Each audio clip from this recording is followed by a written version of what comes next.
大家好，我係 Jackie 啊。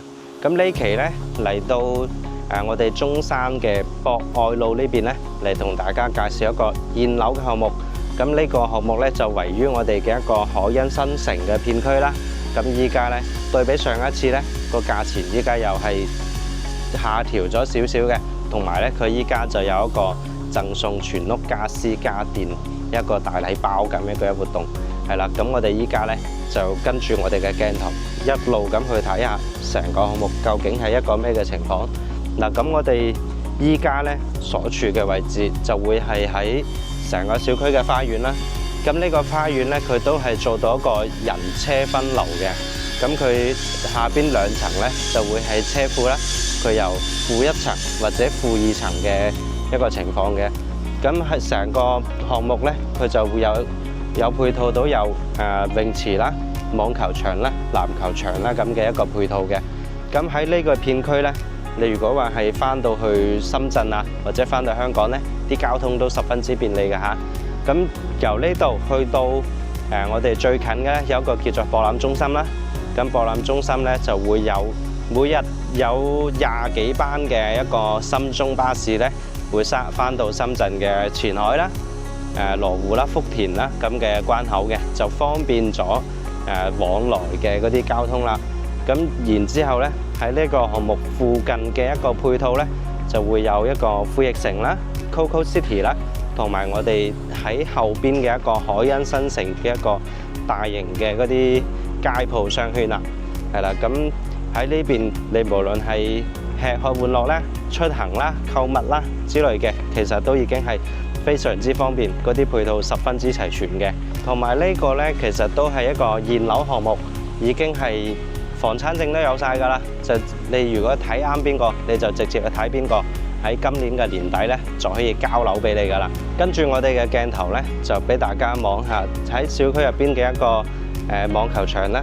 而且呢個網球場呢，亦都係成個中山比較有特色嘅一個網球場之一嚟嘅。佢係成個網球場呢，做咗一個粉色嘅設計。咁呢度落去呢，就會係泳池啦，同埋籃球場嘅。咁跟住呢度呢，就會係一個網球場啦。上邊呢，你見到成個場地係粉色嘅，幾啱啲少女心啊！喺上邊一落嚟呢，呢度就會係一個籃球場同埋一個泳池啦。咁呢度就會係更衣間同埋一個洗手間啦。咁你可以見到呢，雖然呢個泳池佢唔係室內同埋唔係恆溫，但係佢呢個呢一個私隱性都相對嚟講比較高嘅。而且喺呢度呢，上邊就仲有一個叫做有蓋啦，有瓦遮頭，喺出邊可以游水。其實成個環境嚟講呢，都係幾舒服嘅嚇。好啦，我哋喺泳池上嚟呢，咁就小區入邊嘅配套就基本上影咗俾你啦。因為成個小區呢，就唔算係啲大盤，成個小區加埋先至55畝嘅一個佔地面積。咁佢呢度高層呢，亦都係呢度加埋6棟高層，加埋下邊嘅別墅去組成嘅，係啦。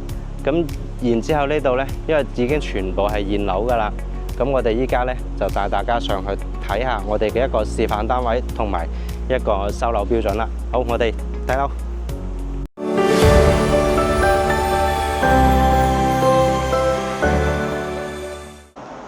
我哋依家呢，就上到嚟示範單位㗎啦。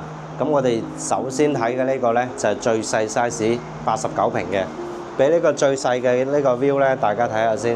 呢邊望出去呢，喺下邊就會係南外環，跟住正對住嗰邊呢，就中山嘅富人區海欣新城啦。咁喺入邊呢，你好似街市啊、食肆啊、商場啊呢啲呢，入邊都有晒嘅。好啦，咁我哋睇下呢個89平嘅一個間隔先。呢個係示範單位嚟嘅。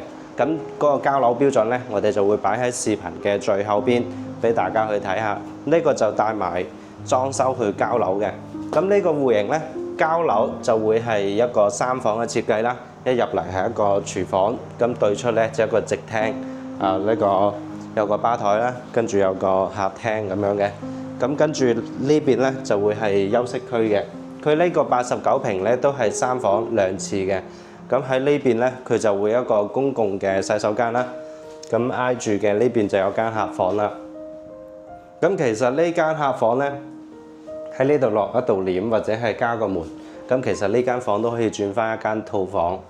咁跟住對面呢邊咧就會係另外一間我哋嘅主人房。咁因為呢間房咧佢係做咗改動嘅，佢將呢度中間呢間房咧就駁通埋，所以就連通埋呢個主人房啦，就變成咗一個大套間。咁呢度咧會有獨立嘅衣帽間空間啦。咁呢度有個梳妝台啦。咁呢邊望出嘅景咧都同樣係比較靚仔嘅。咁唯一美中不足咧就係會係呢個洗手間細咗啲啦。咁跟住咧，我哋就去睇埋我哋大少少面積嘅108方嘅示範單位咧。好啦，嚟到呢個咧就會係108方嘅3房2廁2廳嘅單位啦。咁一入嚟咧，呢邊就會係一個自己獨立嘅空間啦。呢度會有個消防門，咁啊會接駁翻樓梯嘅。咁呢個咧就會係一個南北對流嘅戶型啦。咁一入嚟，我哋嘅正前邊咧就會係對住餐廳，跟住入邊廚房，出邊就露台同埋客廳咁樣嘅。咁我哋睇咗廚房呢邊先。嗱，咁廚房呢度咧，成個空間係好闊落嘅，喺度打晒軍鬥咁樣都冇問題㗎啦。出邊同樣都會配埋一個生活露台。咁生活露台咧就多數擺晒衣機啦，或者係晾下衫咁㗎啦。咁呢邊咧同樣都啲景觀都比較靚仔嘅，係比較開揚嘅呢個景觀。嗱，咁跟住嚟到客廳呢邊，客廳呢度咧望出去就會係我哋無敵嘅一個無遮擋嘅景觀啦。呢度望落去咧，嗱依家仲有人喺度打緊球，就係果嶺上邊嘅一個景觀啦。呢個景觀就完全冇遮擋嘅，只要係超過咗下邊別墅嘅嗰啲層高咧，都已經係可以望到呢個咁樣嘅景觀嘅。咁啊，想揾嗰啲冇遮擋嘅朋友仔咧，呢個樓盤你係值得過嚟睇一睇㗎啦。咁因為喺樓盤呢度咧，你翻到去深圳或者翻到香港嘅時間咧，都係比較方便快捷嘅。好啦，咁呢間房咧，佢係一間3房2廁嘅。咁入邊咧就出邊係2間客房，咁2間客房嘅空間咧都相對嚟講比較闊落，同埋佢有做埋衣櫃啦，有埋床頭櫃，有埋書台咁樣嘅。同埋呢度成間屋嘅交標咧，佢會配埋有冷氣啦。然之後你成功買咗之後咧，會返翻一個家私咁樣嘅費用俾你，即係你後期買家私啊、家電嗰啲咧，都唔使你自己再揞錢噶啦。嗱，咁呢間房咧，你見到啦，成個空間係非常之闊落啦，成個主人房嘅空間，你好少見到有呢個戶型咧係108方啫喎。嗱，我過嚟呢度咧，其實4個閪路已經幾遠噶啦。所以呢啲空間咧係非常之足嘅，咁同埋呢個景觀望出去咧都非常之靚仔，同喺騎樓嗰度望出去景觀係一樣嘅。好，咁我哋呢個戶型咧都已經影埋㗎啦，咁我哋去影埋最大嘅一個戶型120方嗰隻俾大家去睇埋。最後呢個咧就會係120方嘅，又係一個南北對流，然之後雙露台嘅一個戶型啦。咁呢個戶型咧，佢就4房嘅，啱先我哋拍過就3房啫。嗱，一入嚟咧，同樣都係對住就餐廳啦。咁跟住呢邊咧，又係一個超大嘅廚房。呢度你冇話雙門冰箱咧，4門冰箱都擺到啊。咁呢度咧，呢個方向望出去咧，都會係海欣新城嘅一個方向啦。呢邊係一個玩樂啦，同埋搭車翻深圳啊、香港啊嗰啲咧，喺下邊都已經係有齊晒嘅。而且下邊咧係非常之多嗰啲特色嘅鋪頭啊，或者係買啲小玩具啊之類嘅咧，嗰度好多好大嘅一個商圈嘅，可以慢慢喺度咧去行下慢慢發掘。咁呢啲就留待之後你真係做咗業主再慢慢發掘。嗱，咁呢度呢個騎樓咧，望出去呢個景觀同樣都係無敵嘅，望出去咧係完全冇遮擋，下邊嘅一個高爾夫球景。呢度呢個景係冇得變㗎啦，下邊呢度咧係別墅，咁前邊就會係高爾夫，完全已經冇得變㗎啦。咁咁我哋依家喺嘅樓層咧就係22樓望出去景咧就係視頻入邊你所見到嘅樣啦。咁我哋最後咧有一個交樓標準就會喺4樓嘅，4樓我哋一陣喺視頻最後邊咧先至去拍俾大家睇。嗱，咁呢個4房嘅單位咧，客廳一過嚟呢邊就休息區啦。首先呢邊就會係一個洗手間啦，咁都係做咗一個乾濕分離嘅即係一個設計啦。咁對住呢度咧就會係其中一間客房。咁呢間客房嘅景觀咧，同樣都係可以望翻高爾夫球徑呢邊嘅，而且呢個客房嘅空間咧都係比較闊落嘅嚇。喺入邊咧，你擺個米八床，仲可以做埋衣櫃之後，可以三邊落床嘅。嗱，咁呢度咧，另外一間客房啦。咁呢間房咧，因為示範單位佢就將佢改動咗，就做成一個日式嘅榻榻米咁嘅形式咧。就可以喺度就係飲下茶啦，或者喺度傾下偈咁，另外一個空間啦。咁當然呢度佢都即係有一個咁嘅空間，你可以將佢整個櫃啊，或者整其他嘅利用埋呢個位嘅。咁再入嚟呢間咧，就會係另外一間小朋友房啦。咁呢間房咧就相對細翻少少，但係呢個景觀咧，其實呢個樓間距咧都非常之遠嘅，望出去咧都唔會話點樣壓迫啊之類嘅，相反都十分之舒服。嗱，咁跟住呢個咧就會係主人房啦。呢個主人房咧佢就可以 set 埋有浴缸啦，咁你可以見到佢成個廁所嘅一個空間係有幾闊啦。咁入邊咧相反即係同冇108方嗰隻戶型嘅主人房大啦。因為呢個咧點講咧？呢個就做咗4房，108方嗰隻咧就3房。佢成個戶型咧就會係108方嗰個主人房係勁大咯。咁呢個120方嘅咧，佢就做咗4房，多咗間房出嚟，咁樣一個使用。好啦，咁我哋呢度3個示範單位咧，我哋就已經拍晒啦。咁我哋依家咧就落去影埋一個交樓標準，就擺喺我哋最後邊。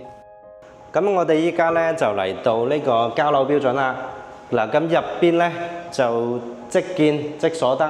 嗱，好似我哋見到嘅呢個智能嘅密碼鎖啦，然之後上邊嘅天花吊頂啦、冷氣啦，同埋廚房入邊嘅呢啲3件套咧，都係有齊晒嘅。嗱，咁跟住咧喺我哋休息區呢邊咧，即係成間屋嘅嗰個裝修標準咧，就參照呢個咯，就好似上邊睇嘅89啦、108啦，同埋我哋呢個120方嘅交樓標準都係參照呢個標準嘅。好似呢啲咁樣嘅日立空調啦，或者係30空調咁，同埋呢啲咁樣嘅所有嘅智能嘅開關啊，呢啲咧都係一個交樓標準嚟嘅。咁跟住我哋廁所入邊嘅咧一個浴屏啦、鏡櫃啦、馬桶啦、洗手盆啦，呢啲都全部係交付標準嚟嘅。咁跟住喺房間咧，佢就會係一個木地板啦，同埋一個吸頂燈嘅。咁你上邊好似示範單位嗰度咧，佢做嘅嗰啲衣櫃嗰啲咧就係冇嘅嚇。咁嗰啲就需要自己之後收樓之後咧再去訂做。咁包括房間入邊咧，呢啲咁樣嘅冷氣啊，呢啲咧都係全部做好交付俾你嘅。咁包括地板啊，呢啲咧全部都係即係依家呢個就係收樓標準嘅視頻啦。你即見就即所，眼見眼得嘅，即係入邊你見到乜就有乜啦。